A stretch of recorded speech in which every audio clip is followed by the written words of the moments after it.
Sikkim 365 and Baylor Plus have teamed up to bring Baylor fans the ultimate content bundle. You can sign up now for $17.99 a month, a $5 monthly savings, and get instant access to all premium content on both websites. For more information, visit either sikkim365.com or baylorplus.com today.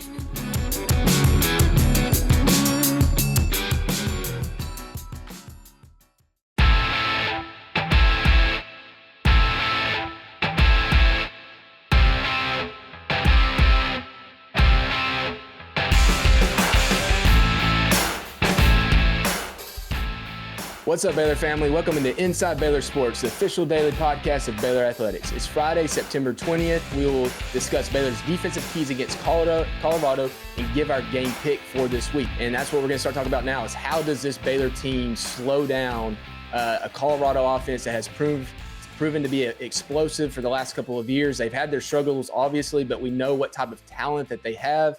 And Grayson, what is your key to this particular game in the direction that this thing is moving for Baylor in Colorado this week?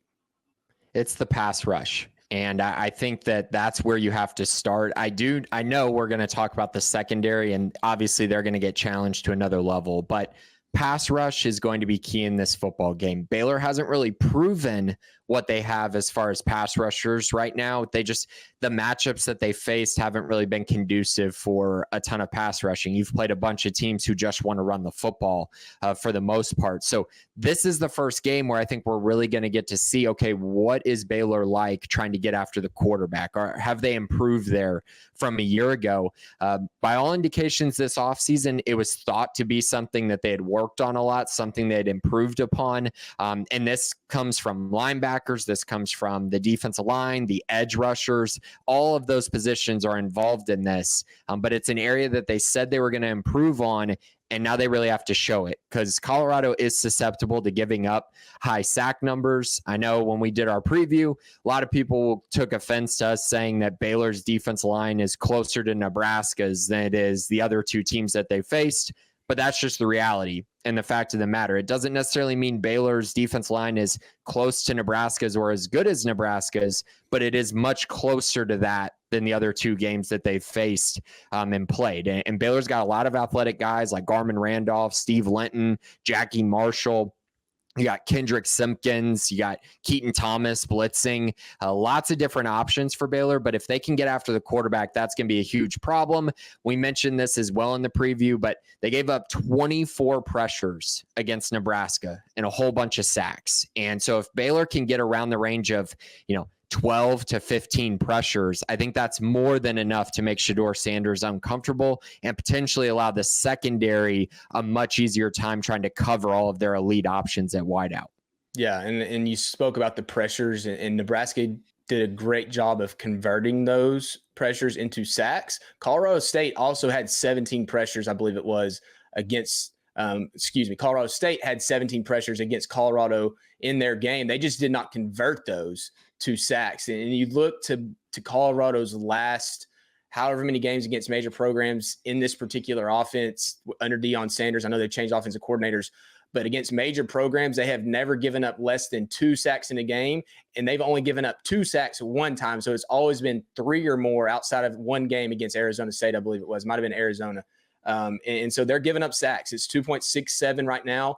Nebraska had 5 of those. Is that right? Against something like Colorado. that, 5 or 6. Yeah. And then on the other hand, though, Baylor right now, it's 1.33 sacks per game. Now, nobody's really tested their pass rush. I mean, it's Tarleton didn't do it. Utah didn't have to do it. And then obviously Air Force did not do it. They just, I think they had 7 pass attempts or something like that. So, well, and they've given up 0 sacks all year. Air Force does not give up sacks because of their offense. Correct. Yeah, so Baylor's number's low, but we will find out more about that this weekend. And that was my first point too. Is sack Shedeur. You got to get to him. And he is nimble in the pocket. He's not going to run away from you.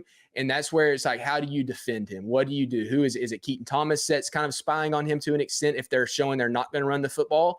What linebacker is assigned to him? Is it a nickel? Is it a Steve Linton who can probably run him down? I would say Steve Linton's fast enough to do that from the edge position if he's not rushing the passer.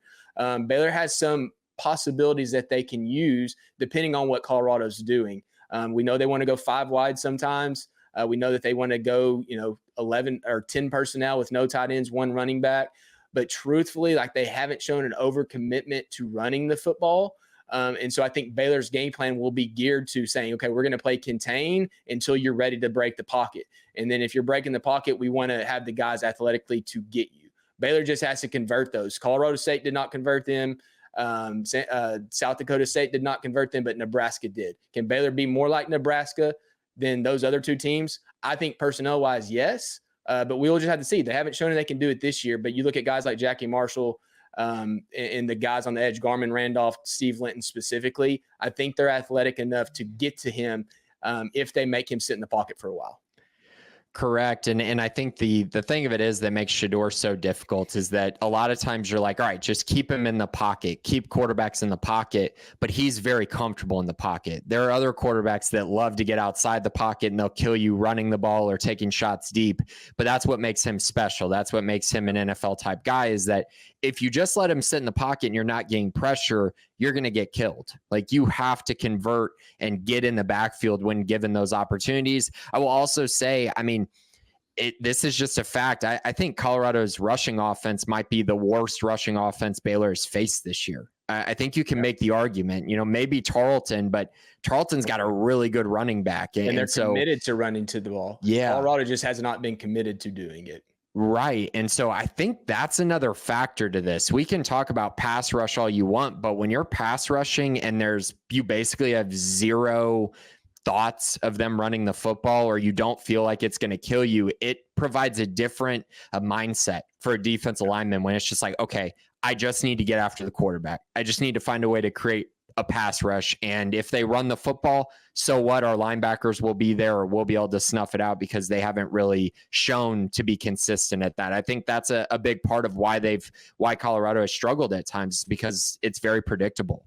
Yeah. I mean, basically you're treating it as third down the majority of the time. You're given the opportunity that's 3rd and long. You're not going to have to run the football. Even if it's 1st and 10, there's a very little threat thus far. Now, they could come into this game, and Dion mentioned this in his press conference yesterday. We got to run the ball more. We got to run the ball more. But I think they've been saying that since he got there, and they just have not done it. So I think it's, how long does it take?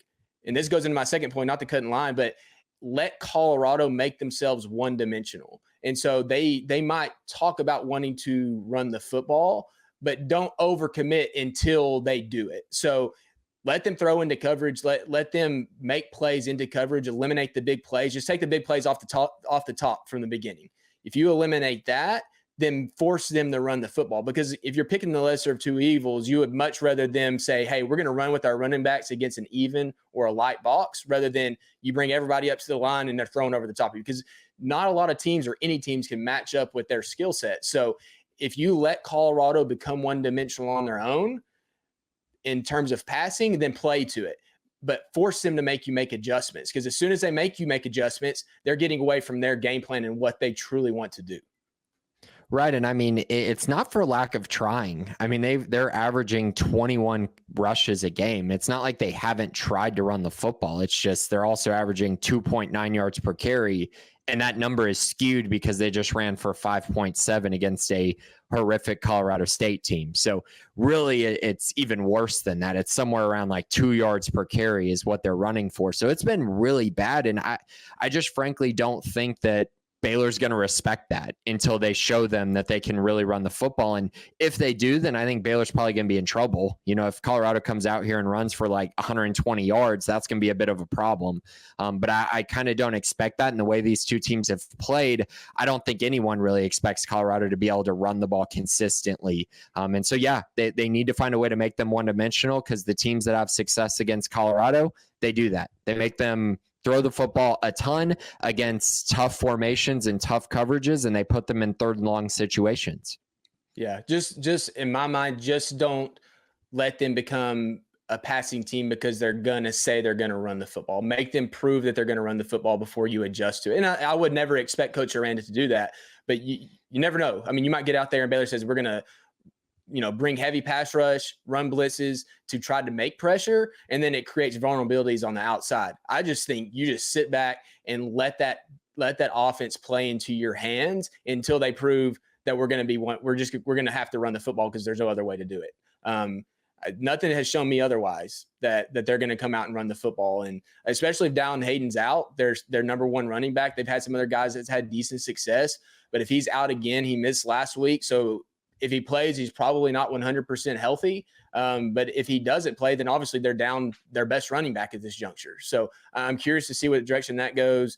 And I expect Dave Aranda to have a scheme that helps eliminate their strength. And their strength right now is obviously the passing game. Absolutely. So let's dive into the next kind of key thing for me here. We got to talk about the secondary. I don't even necessarily know how to specifically approach it, but I think initially I want to talk about the safeties. I think that that's the area that I'm probably most concerned about, even though I do have question marks at cornerback as well. I'm just curious how Colorado attacks the safeties, how Baylor also matches up against Colorado's slot receivers in particular. And if Carl Williams is back, what does that mean for this safety group as well?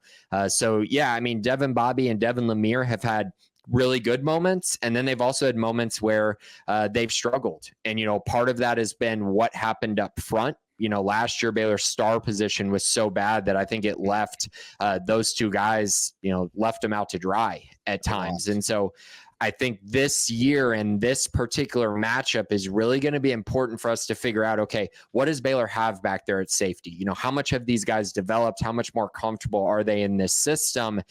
And I also think that goes in line with them forcing turnovers as well, because I think all three of those guys, Carl, Devin Lemire, Devin Bobby, and then, the other guys that you look at, whether it's Kendrick Simpkins or DJ Coleman, maybe even Corey Gordon, I think they're going to have opportunities to create turnovers, especially on some of the deep shots that Colorado does take or the shots across the middle of the field. Can they come down with them? Can they make a play on the football? Can they not get penalized? And then can they make a game-changing type play? I think that's going to be really key, because I do expect Colorado to test them and test them often. At least I would. I would absolutely make that a priority, and I think they will. And so now it just comes down to, can these veteran, older guys, experienced guys, shown that they've improved a lot over the last offseason? Yeah, and I think it really starts up front and what Baylor commits to stopping the run in the event that Colorado runs it. Do they feel like they can stop the run with 4 guys, with 5 guys? And then who's in the secondary at that juncture? Because if you're able to run 6 defensive backs out there, it's upper hand Baylor at that juncture. Like you want guys who can cover, especially if you're running out a guy like Raw Dilworth, who can give you some physicality against the run and fast enough to chase down running backs, but also cover as needed. This isn't going to be a 5 wide with a receiver. With the tight end as a 5th receiver, like they're going to run 5 receivers out there and just try to burn you down the field. So you want guys who can cover. Raw Dilworth might kind of be an X factor, but if you're able to Carl Williams comes back and you're able to go with 6 defensive backs, maybe even 7, depending on what kind of sets they're in, that's going to allow those guys a lot more. I would say it would give them more confidence, but more flexibility in saying, hey, we don't have to be perfect, and it gives them more confidence in what they're doing. Because if you're trying to go out there and win one-on-one matchups with the receivers, it's going to be very difficult. But if you have 6 guys basically covering 5, you feel a lot better than that if they're going 5 wides. Now, if they go to 10 personnel and have 1 running back, things change a little bit, but you still even I think you feel pretty good if you have a star out there like Kendrick Simpkins and even Carl Williams, who can be physical around the line of scrimmage. So I'm with you. Safety play, the star position, the 2 deep safety positions. That kind of comes down to scheme for me. If they're put in tough situations, I think you're asking to get burned. I think it goes back to what we were saying. Make them one-dimensional, throwing the football. Let them be one-dimensional. If they want to throw the football, let them throw it into tight windows. Don't give them a lot of free pass. And you mentioned turnovers. That's my third key to this. I put it at 2 turnovers. My over and under is kind of like 1.5. Like if Baylor gets over 2 turnovers, they probably win. If they get less than 2 turnovers at 1, but 1's kind of like 1 might do it. You never know. Like it depends on what Colorado does defensively, but I think they're going to have to force some turnovers. Make them throw into tight windows. If you get fumbles, great, but I don't know if they're going to give you a lot of opportunities to knock the ball loose based on how they play. But yeah, turnovers are crucial, and it could start with the safety position. I mentioned this for the Utah game. I felt like Baylor needed to have 2 more turnovers than Utah, whatever that meant. They need to force 2 more than Utah did. Obviously, that did not happen. And in this one, I feel like it's maybe just 1 more than Colorado. They just need to force 1 more than Colorado. If that means a 1-0 turnover advantage or a 5-4 turnover advantage, I think that is kind of the recipe for success here, is just being a little bit better, creating 1 more opportunity for your offense, creating 1 more good opportunity, you would think, for your offense as well. So I think that is important. And when you go on the road, if you lose the turnover battle on the road, it is really hard to win football games. And so I think that is a very important factor in this game. I also think Colorado is going to give you opportunities to do that. But that all comes down to, can you create pressure? Can you put them in uncomfortable situations? Because if you don't, then like you said, you're going to get torched, and you're also not going to have as many opportunities for those big type of plays. Yeah. So with Shedeur, like he's not going to make the back-breaking mistake in the event of he makes a terrible throw. You're going to have to make him force the issue and make a good throw that you make a better play on. So he's not a guy that throws a lot of interceptions. He's very confident with the ball. He's very, I don't want to say careful. I don't think careful is the right word. I think he's just very good in not throwing the ball to the other team. It's going to happen at times, like we saw the pick 6 against Nebraska when he's thrown out of the end zone.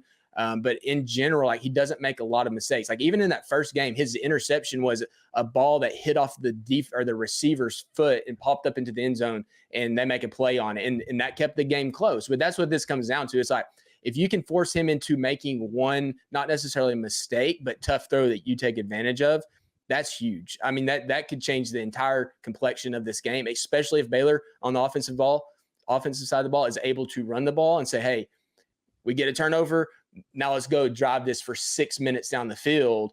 Rather, you want to talk about tempo, but I'm thinking about the end of the game like they did against Air Force. Let's just have to take the wins out of the cell in general and finish this game. So, there's a lot of small deals, small areas that could make this game flip from one area to another. But obviously, turnovers are always a big discussion point in games that are looking to be a less than a touchdown spread. I think so as well. My next one that I'm kind of looking at is more of a player versus player matchup. And this is one of those things where it's kind of like, you want to be thought of as an All-American. You want to be thought of as one of the best players in the Big 12. Now's the time to prove it. And for this game, I think that's Caden Jenkins. I think it is time for him to have a statement type game. He hasn't had many opportunities so far this year because of the teams that they've played against. But when he did get tested against Utah, he struggled. He had a tough game in that one with the pass interferences. He will not be shadowing Travis Hunter, I don't believe. Baylor hasn't shown a tendency to do that, but he will be lined up on him plenty. And he'll be lined up on another really good wide receiver plenty, whoever it may be, whether it's Wester or Shepard or Jimmy Horn. And I think he's got to be able to lock down his man and his side of the field and create some big plays for the Bears, whether it's, breaking up passes or maybe getting an interception or a big hit causing a fumble. He needs to really step up in this game and continue to make those strides and take those steps forward that everyone was expecting coming into this year, as he really was the one Bear when you looked at the entire roster where you could literally look at him and say, that guy could be a All-American by the end of the year. Yeah, I mean, he struggled against the Utah secondary, mainly just from he's basically grabbing onto receivers as they ran by him. And I think that's kind of some nerves probably kind of being tested for the first time. I think that Kevin Curtis can have these particular defensive backs schooled up to not necessarily be better than the receivers, but to understand what they're going to do and to give them confidence. And obviously you hope Dave Aranda, the general scheme, protects those guys, but then also allows them to make plays. Caden's a crucial part of that. I think Lorando, to a great extent, is a crucial part of that. It's a kind of that second corner. Right now, it looks like he's evolving into that on the opposite side of the field. Obviously, we know he's fast. Lorando's plenty fast. He's plenty physical whenever he's there. It's just, can he be there all the time? But yeah, I'm with you, Caden, being able to win a one-on-one matchup. And if you want to be a great cornerback, you kind of have to say, okay, this is my side of the field. And now it varies when you got 5 receivers out there, like everybody's matched up with somebody, right? But you want your best corner to win the matchups that they're supposed to win. And if he is their best corner right now, then he has to win those matchups in a game where you're going to see 4 and 5 receiver sets pretty frequently. Right. And they're, just watching Colorado, they will take one-on-one shots a lot, especially in the red zone, because they got guys who go up and win it at the catch point. And that's where I'm like, Caden Jenkins has to make plays on that football. He cannot be allowing Travis Hunter to win multiple times in one-on-one situations, especially not in the red zone. He's got to make those plays. And he's a very important player in my eyes going into this matchup because, we can talk about the safeties all we want. We can talk about the defense line all we want. But at the end of the day, it comes down to players making plays. And the guys that you've really, invested in and kept and brought in from the transfer portal, you need those guys to make plays. And I'm just looking at it and going, Caden, this sets up really well for him, I think, to really make a statement about the kind of player that he is. Yeah, he's plenty talented. Now it's just time to see him put it all together as a sophomore who had a strong freshman year. Now it's kind of making that next statement saying, hey, I am one of the better guys in this league. So with that, we've had our offensive keys yesterday, our defensive keys today. Let's move into our game picks for this week. It's a tough pick for me based on the line, based on everything that we're looking at. But what are you set on? And I know that we have our staff predictions for Sikkim 365 that are up and going, but what are your thoughts on this game and how it plays out? Ultimately, I think both of these teams are going to have moments where they play really well. I think they'll have stretches in a game where, one team's just making plays. I think Shedeur Sanders is going to make some plays in this football game. They're going to have some success throwing the football. They're going to hit on a couple explosive plays. And in general, they will have some success at times. But I do think Baylor will be more consistent and more well-rounded. I think they're going to be able to run the football, control some time of possession, stop the run, create some pressure on defense, potentially force a turnover or two. But I think in general, Baylor is the more consistent team. And because of that, I think it gives them a good shot to go win on the road. So I'm taking Baylor in this one in a really close game. I got the Bears 27-24 in Boulder in what should be a fantastic game. And truly, I think most people would consider this basically a coin flip. But I do think that there's something about this Baylor team that they found last week that I think will travel. And I think they're prepared for this moment after playing Utah earlier in the season. Yeah. So you're hitting on everything that Baylor needs to do and have confidence in doing. And it's interesting because my score prediction that I actually had before we started talking about this is very similar, but kind of the flip.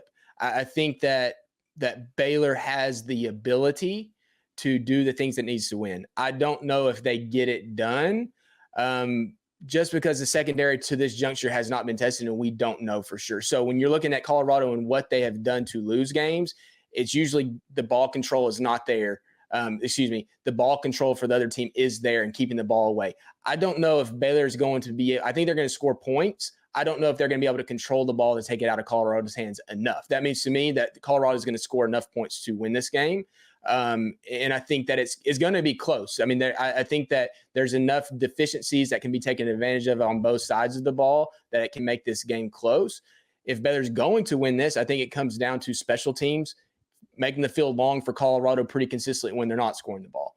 With that said, I have Colorado 31 to Baylor 27. So I actually think that Baylor Colorado gets that touchdown to win the game where you think they don't get the touchdown to win the game. Mm-hmm. I have a hard time picking Baylor to win this because there's so many factors that we just don't know yet, starting with the secondary. We don't know. Now, if they come out and they play extremely well in this game and the run game gets going, well, I'm looking at the rest of the season saying, okay, my outlook has completely changed. But until that happens, I just want to see it. I want to see it against Colorado. So I'm kind of right there with you. I just think Colorado gets the final score, whenever that might be, to win the game by 4 points. I definitely understand that. And I think ultimately we both have this being a really close game and a really fun one in Boulder. We're going to learn a lot more about both of these teams and kind of figure out, what their path is going forward for the rest of this season. But yeah, should be a really fun one to watch. I think both teams are going to take advantage of deficiencies on the other side, and it should make for a really fun Big 12 game and Colorado's first Big 12 game since coming back to the conference, which will be a lot of fun.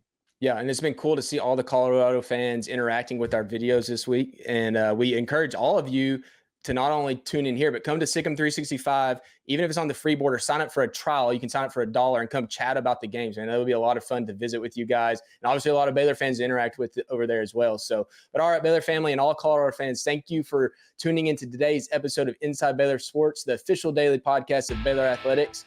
Thanks to DJ Coleman for joining us. And obviously, once again, for all of you for listening. For Grayson Grunhafer, I'm Colt Barber. Have a great game weekend, and Sikkim Bears.